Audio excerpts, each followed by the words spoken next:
बिस्मिल्लाहिर्रहमानिर्रहीम किया न्यूज़ के साथ मैं हूँ नबीर बकर। ऐसे ही प्रोग्राम साथ ये है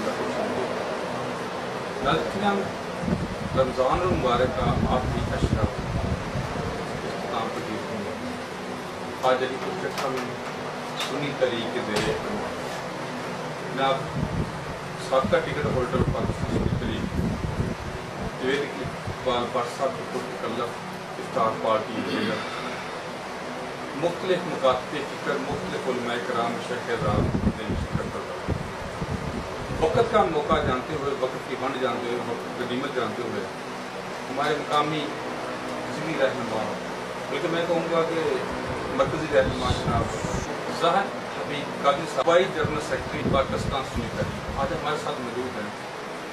उनसे कुछ मौजूदा हालात के बारे में, कुछ सुन्नी तहरीक के हवाले से, अक़वाल के हवाले से, रियासत मदीना तब्दीली सरकार के हवाले से क्या सवालात हैं। वक़्त की नज़ाकत जानते हुए मैं उनसे बहुत मुश्किल से टाइम लिया, तो इस हवाले से ज़ाहिद कादी साहब को, ज़ाहिद हबीब कादी साहब को पहले अहमद मसाल मरहबा, आप तशरीफ़ लेके आए, बहुत शुक्रिया आपने हमारे चैनल को टाइम दिया। और इसके अलावा जो मौजूदा हालात जा रहे हैं, आज जुमातुल वदा था, मुख्तलिफ मकामात पे खिताबात हुए, शाह अज़ाम के खिताबात हुए, सुन्नी तहरीक के और मुख्तलिफ मुकातबे फ़िक्र के अल्लामा उलमाए इकराम ने खिताबात किए। उसमें उनका यही था, या अल्लाह हमारी मदद फरमा, गैरी मदद फरमा, हम इस काबिल तो नहीं हैं, गुनाहगार हैं, बदकार हैं, हमारे क़िबला अव्वल की हिफाज़त फरमा, हमें उसको यहूदी नसरानी ताकतों से उसको आज़ाद फरमा। लेकिन क़िबला ये कहने की हद तक तो, ये सुनने की हद तक तो ठीक था, लेकिन इसमें अमली किरदार उलमाए किराम का क्या है, वो कितने इसमें सीरियस हैं। बहुत हसास मामला है, हमारे दीन का मामला है, हमारे ईमान का मामला है, हमारी सोच और हमारी सकाफ़त का मामला है कि ये एक हमारा क़िबला अव्वल है, जहाँ मुख्तलिफ उलमाए किराम की, मुख्तलिफ अंबिया किराम की कबूर हैं। अंबिया किराम ने वहाँ नमाज अदा की, आका अलैहिस्सलाम ने वहाँ नमाज अदा की, लेकिन जो मौजूदा नापाक अज़ैम यहूदियों के हैं उसके बारे में सुन्नी तहरीक का क्या मौक़िफ़ है और क्या तमाम मुसलमानों को क्या पैगाम देना चाहिए। बिस्मिल्लाहिर्रहमानिर्रहीम। जैसा कि आप जानते हैं कि जावेद बादशाह पाकिस्तान सुन्नी तहरीक के ज़िले रहनुमा और तहसील वज़ीराबाद के सदर, उनकी तरफ से ये इफ्तार डिनर था जिसमें मैं भी मौजूद था। और जो आपका यूट्यूब का शायद टी वी चैनल है, मैं इसका शुक्रगुज़ार हूँ कि मैंने कवरेज की और सेटेलाइट। और दूसरा जो ये कि आपका सवाल है क़िबला अव्वल के हवाले से कि आज जुमातुल वदा है, इस मौका पर यकीनन दुआएं हुई हैं। और दुआएं देखिए, अगर ये खाली दुआओं से हम चाहते हैं कि क़िबला अव्वल और उसके अतराफ़ को आज़ाद दिलाने से, फिर रसूल पाक अलैहिस्सलाम ने आज खुद बहुत सारी गज़वात की हिस्सात को सहाबा किराम की तारीफ़ है। और हज़रत अबू बकर सिद्दीक़, हज़रत उस्मान गनी, हज़रत अली करमल्लाह, हज़रत उमर फारूक रज़ियल्लाहु अन्हु, इन सब और बाकी बात के भी सहाबा ने जंगें लड़ी। इसका मतलब ये हुआ कि जद्दोजहद से ही आज़ादी हासिल की जा सकती है, अपने हुकूक किए जा सकते हैं। रहा मसला ये कि सुन्नी तहरीक का इसमें क्या किरदार है या उलमा का क्या किरदार है। उलमा और दीनी जमातें पाकिस्तान सुन्नी तहरीक समेत वो अपनी आवाम में, मुसलमानों में, आवाम के अंदर शऊर पैदा करने की जिम्मेदारी रखती है। वो इंशाअल्लाह हम करते हैं। अगर कोई हुकूमत या फिर मुसलमानों की दीगर रियासतें हैं, वो मिलकर इसके ऊपर सोचें, कोई बड़ी बात नहीं है कि फ़लस्तीन को यहूदी नसारा से निजात दिलाई जा सकती है, यहूदी लोगों से निजात दिलाई जा सकती है। इस वक्त कश्मीर के अंदर, इराक़ के अंदर और अफगानिस्तान के अंदर जो कब्ज़ा माफिया है, अमेरिका और दीगर ममालिक का उसको भी खत्म किया जा सकता है कि पहले मुसलमान रियासतें जो हैं उनके जो हुक्मरान हैं उनको यकजा होना पड़ेगा। चूँकि वक्त मुख्तर है, मैं आपको ये भी अर्ज़ करूँ, आपने पीछे पहले से कबल भी आपके रिकॉर्ड में सवाल किए थे कि रियासत मदीना के दावेदार मदीनी सरकार को देखिए, हर एक तंजीम का, हर एक हुकूमत जो इक़्तिदार में होती है उसका एक मैनिफेस्टो होता है, जो मंशूर और दस्तूर लेकर आती है, वो आवाम के अंदर अपनी जो पॉलिसीज़ हैं उसको रखते हैं। लेकिन इस मौजूदा हुकूमत में ख़ासतौर पर जो इमरान खान ने अपना मैनिफेस्टो पेश किया इंतखाबात से कबल और जाने के बाद कि हम रियासत मदीना में हैं, रियासत मदीना में कभी भी ये नहीं हुआ कि आप किसी ऐसे शख्स को वज़ीर लगा दें, किसी ऐसे शख्स को वज़ीर लगा दें, मुशीर लगा दें कि जो उलमा की तस्दीक करे, जो इस्लामी रवायात की तौहीन करे, उनका तमस्सुर उड़ाए। मेरी मुराद आप समझ लें कि इस वक्त चौधरी फवाद साहब हैं। ताज्जुब की बात है कि इमरान खान खुद पढ़े लिखे हैं और उनकी सोच भी है कि मुल्क में तालीम को आम किया जाए। अब इस कदर मजाक की बात होती कि एक वकील को साइंस एंड टेक्नोलॉजी का वज़ीर लगा दिया जाए, ये न सिर्फ पाकिस्तान के साथ, पाकिस्तान के अवाम के साथ, खुद इमरान खान की हुकूमत के साथ, उसकी तंजीम के साथ, उसके मैनिफेस्टो के साथ जुल्म है, ज़्यादती है, नाइंसाफ़ी है। आपके तवस्सुल से आपका ये चैनल सेटेलाइट पर चलता है, आपके तवस्सुल से पूरे पाकिस्तान को हम ये पैगाम देना चाहते हैं कि शाहिद रसूल और वलीउल मुसलमान जो हैं वो मुफ्ती मुनीबुर रहमान साहब हों या हुकूमत के नुमाइंदे हों, उन पर तकिया करने की बजाय वो शरीयत के ऊपर तकिया करें और रुयत हलाल कमेटी अगर मौजूद हो या ना हो, किसी हुकूमत का जो कमरी कैलेंडर निकाला गया है ये एक बेतुकी बात है। एक नॉन इशू को आपने इशू बनाने की कोशिश की है। चौधरी फवाद मैं ये समझता हूँ कि वो काबिल बहस नहीं है, काबिल तवज्जो नहीं, मगर चूँकि उनके अंदर एक फन है कि वो मीडिया को अपनी तरफ अट्रैक्टिव करने के लिए ऐसे शोर छोड़ते रहते हैं। ये ऐसी कोई बात नहीं है। ऐसा कमरी कैलेंडर किसी तौर पर रुयत के एतबार से काबिल नहीं हो सकता। कौम ने इसको पहले भी मुस्तरद किया है।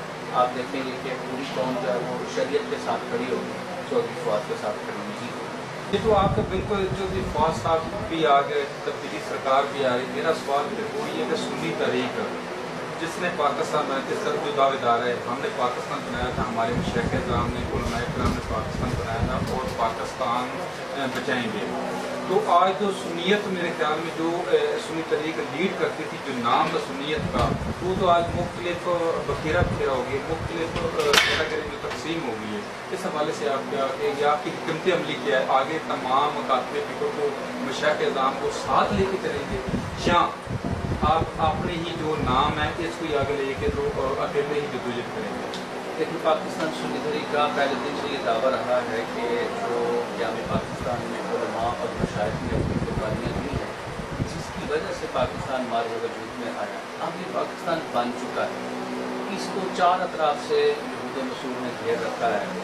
आप देख सकते हैं कि तेल और पानी की जंग जो है वो पाकिस्तान के साथ मुसल्लत करने की कोशिश की जा रही है।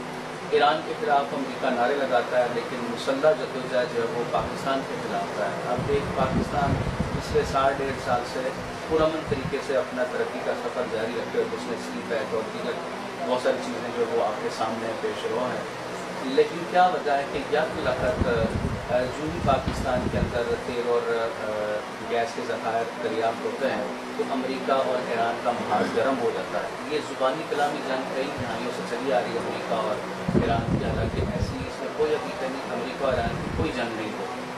अमेरिका ये चाहता है कि पाकिस्तान तरक्की ना करे, वो ना फले फूले, और इसी तरह इंडिया ये चाहता है कि पाकिस्तान का पानी रोक कर उसको बंजर कर दिया जाए, उसको वीरान कर दिया जाए, उसको खुशकसाली का शिकार कर दिया जाए। अब ये है दुश्मनान इस्लाम और पाकिस्तान ने पाकिस्तान और इस्लाम को गिरा डालने की कोशिश की। अब रहा सुन्नी तहरीक का किरदार, आपने देख लिया कि हर उस प्लेटफॉर्म पर जहाँ पर हमारी मुसल्लह अफवाज ने पाकिस्तान के अवाम को पुकारा, अहले सुन्नत के लोग शाना बशाना खड़े हुए हैं। अब जब कभी भी पाक अफवाज पर, पाकिस्तान की सरहदों पर, पाकिस्तान की सालमियत पर अंदरूनी या बैरूनी ताकतों ने उसको मुंतशिर करने की कोशिश की, जैसे पशीन है, मंजूर पशीन है, ATM या दीगर जो है जो भी ऐसे एलिमेंट्स होते हैं, जब जब उन्होंने मनफी हरकत की हैं पाकिस्तान से पूरे उलमा मुशाइख पाकिस्तान के अफवाज के साथ, पाकिस्तान की कौम के साथ, पाकिस्तान की नज़रियाती जोग्राफी सरहदों के साथ खड़े हुए हैं और उसके दिफा के लिए हम 24 घंटे हर वक्त हर लम्हा तैयार हैं। हमारी جانوں کا نذرانہ وہ حاضر ہے. انشاءاللہ پاکستان کو کچھ نہیں ہوگا. مشکل حالات مشکل وقت آتے ہیں. میں یہ بھی عرض کر دوں کہ عمران خان کی حکومت کو خود ڈالے پڑے ہیں. ایک جو ڈالر کی پروان ہے وہ بھی آپ دیکھتے ہیں کہ کہاں سے کہاں جاتا ہے. اس کے باوجود غیر مشروط طور پر ہم عمران خان کو یقین دلاتے ہیں کہ آپ جو ریاست مدینہ کا دعویٰ کرتے ہیں، ایک طرف آپ علماء مشائخ کو اذیت دیتے ہیں، ایک طرف آپ یہودی لوگوں کو پروان چڑھاتے ہیں، ایک طرف آپ یہ کہتے ہیں کہ ہم نے ریاست مدینہ اور فلاحی ریاست بنا دی. ہم یہ آپ کی یہ دعوے اگر یہ درست ہیں تو ہم غیر مشروط طور پر آپ کے ساتھ کھڑے ہیں، لیکن آپ کو بھی لحاظ رکھنا ہوگا کہ یہ ایک اسلامی ریاست ہے. اس کے اندر جو آپ کے چودھری فواد جیسے غیر سنجیدہ، غیر مہذب اور لادینی قوتوں کے اعلی کار وزیر وزراء مشرف ہوں گے، نہ صرف آپ بلکہ پاکستان اور پاکستان کے اندر آپ کی شخصیت بھی متاثر ہوگی. آپ دیکھیں گے کہ پاکستان یعنی کہ 27ویں شخص کو آزاد ہوا تھا. اس میں کچھ نہیں ہوگا. یہ اللہ رسول کا تحفہ ہے، عنایت ہے، فضل ہے، کرم ہے. اس کے اوپر مشکلات پریشانیاں آتی رہیں گی، لیکن یہ اس نے ہر صورت ترقی کرنا ہے، اس نے ہر صورت آگے بڑھنا ہے. وہ امریکہ ہو، اسرائیل ہو یا بھارت ہو، کوئی بھی دوسری قوتیں پاکستان کے اقبال کی پیدا نہیں کر سکتے. شرط یہ ہے کہ پاکستان کی عوام جو ہے ان کو یا زبان نہ. جس طرح مولانا فضل الرحمان تعجب کی بات ہے کہ ان کے والد جو ہیں انہوں نے مفتی محمود نے یہ کہا کہ ہمارے بڑوں نے یہ کہا تھا کہ پاکستان کی بے نہیں بنے گی، چلیے اب پاکستان بنا. تو خدا کا شکر ہے کہ ہم پاکستان بنانے کے گناہ میں شامل نہیں تھے. اب مفتی مجیب الرحمان کی اولاد جو ہے فضل الرحمان کے روپ میں وہ کس طرح پاکستان کی ٹھیکیداری کے دعوے کرتے ہیں، کس طرح وہ پاکستان پر حکومت اور کس طرح وہ پاکستان کے وزیر اعظم بننے کی خواہش ظاہر کرتے ہیں. میں یہ سمجھتا ہوں کہ یہ ان کی خواہش کبھی بھی پوری نہیں ہو سکتی، اور نہ ان کی یہ خواہش پوری ہو سکتی ہے کہ وہ پاکستان کو چھوڑ دیں گے. پاکستان مخالف قوتوں کے ساتھ کھڑے ہو کر وہ پاکستان کو کمزور کرنے کی سازش کریں گے. انشاءاللہ آپ دیکھیں گے مفتی جو مفتی محمود ہیں ان کی اولاد فضل الرحمان ہو یا دیگر طالبان کی صورت میں یا دہشت گرد و کالعدم جماعتوں کی صورت میں کوئی کچھ بھی کرے، جب تک پاک فوج ہے، پاکستان کے عوام ہے، پاکستان کے حامی ہے، پاکستان میں صبح قیامت تک انشاءاللہ اس نے قائم و دائم رہنا ہے، اس نے آگے بڑھنا ہے. آپ کی محبتوں کا بہت شکریہ. ایک سوال اور پلیز ایک سوال. جو عدل صاحب آپ ٹھیک فرما رہے ہیں، شہداء کی وارث ہے یہ تنظیم، اس نے پاکستان کو خون دیا، خون جگر دیا ہے، آپ بیاری کی، اپنے خون سے آپ بیاری کی، اپنے شہداء کے خون سے آپ بیاری کی ہے. تو یہ سنیت کو اکٹھا کرنے میں آپ کا کیا کام ہے؟ دیکھیے پاکستان سنی طریقے کے عام سے 1990 میں، اور اتفاق یہ کہ اس کی بھی بنیاد جو ہے محمد سلیم قاضی شہید رحمۃ اللہ تعالیٰ نے کراچی میں 27 رمضان 1990 کو رکھی. پہلے دن سے آج 2019 ہے، سرور اجاز قاضی صاحب کی قیادت میں شاہد غوری صاحب ہے، شاداب رضا صاحب، یہ سب کی کوششوں کا ثمر ہے کہ آج اہل سنت بہت سارے جو ایشوز ہوتے ہیں اس پر متفق ہوتے ہیں. اگر آپ کا سوال یہ ہے کہ یہ سب مل کر ایک جماعت بنا لیں، شاید یہ تو ممکن نہیں ہے، مگر یہ ضرور ہوتا ہے کہ بہت سارے ایشوز کے اوپر، جیسے دہشت گردی ہے، پاکستان کے اندر قیام امن کی بات ہے، پاکستان کے استحکام کی بات ہے، تمام تنظیمات اہل سنت سنی طریقے پلیٹ فارم پہ، سنی طریقوں کے پلیٹ فارم سے متحد ہیں. مگر چونکہ آپ سمجھتے ہیں کہ ہر تنظیم کا اپنا مینوفیکچر ہے، اپنا نظریہ، اپنی ان کا عقائد و نظریات ہوتے ہیں، اس کے تحت وہ اپنے اپنی جگہوں پر کام کرتے رہتے ہیں. کسی کا تبلیغ کا کام ہے، کسی کا سیاست ہے، کسی کا فلاحی ہے، لیکن ہر تو صورت میں جو بہت سارے کامن ایشوز ہیں ان کے اوپر سب لوگ اتفاق رائے سے جمع ہیں. شکریہ. آپ کی محبت کا بہت شکریہ.